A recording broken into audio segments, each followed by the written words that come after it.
يا باري যে ব্যক্তি প্রত্যহ 7 বার করে এই নাম জিকির করবে, আল্লাহ তাকে কবরের আযাব মাফ করে দেবেন। يا مصور যদি কোনো বন্ধ্যা নারী একাধারে 7 দিন রোজা রেখে পানি দ্বারা ইফতার করে, আল্লাহ তাকে পুত্র সন্তান দান করবেন। يا غفار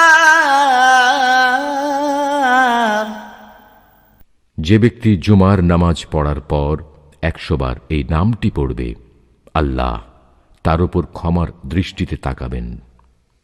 يا قهار